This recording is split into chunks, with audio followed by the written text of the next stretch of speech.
Mallory out of this, Pop snapped.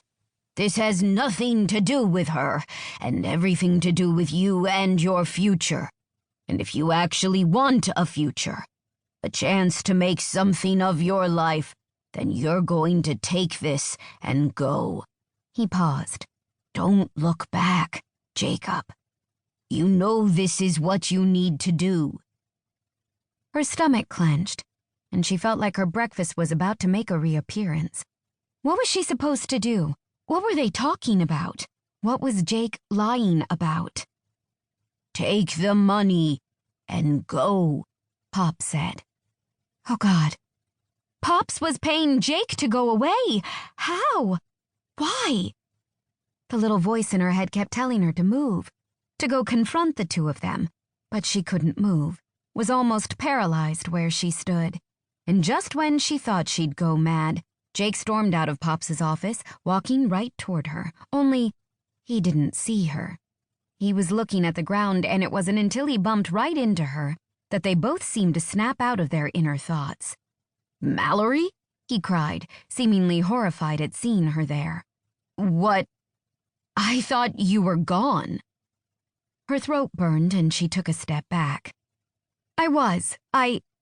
I forgot my phone charger and came back for it. She paused and glared at him. And I thought you were going to Wilmington. He glanced away guiltily. Yeah, well, I had to, You know what? She said with disgust. It doesn't matter. Really. Clearly you've got your secrets, and I don't mean enough to you to share them. Mallory. He reached for her, but she moved away.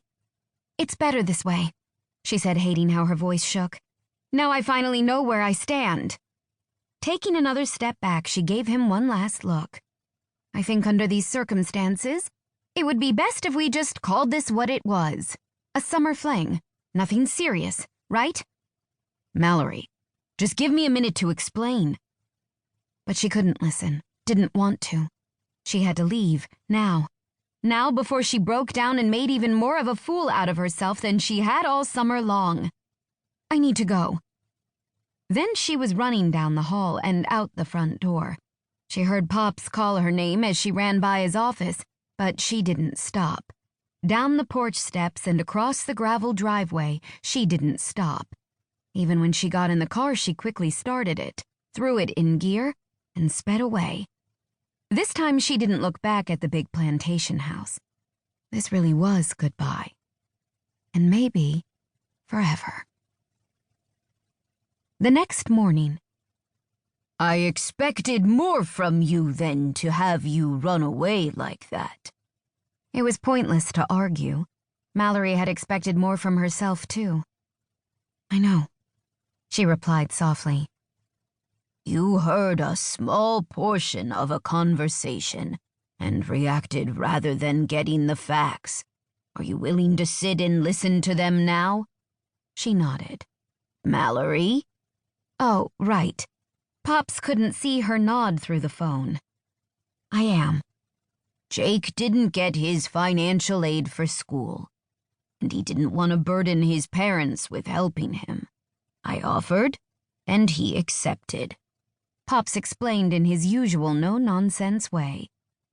Why didn't either of you tell me? She demanded quietly, knowing better than to be disrespectful and yell at her great-grandfather. I can't speak for Jake, but I didn't think it was any of your business. Yep. No nonsense. Pops. It's true, Mallory.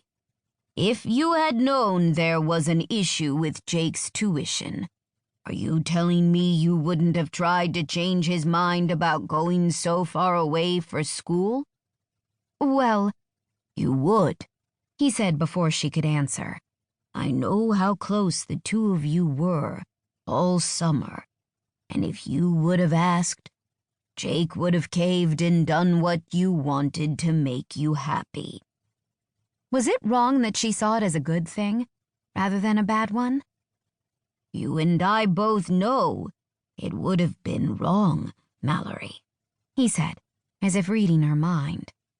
Jake lost out on a lot due to the financial struggles of his family.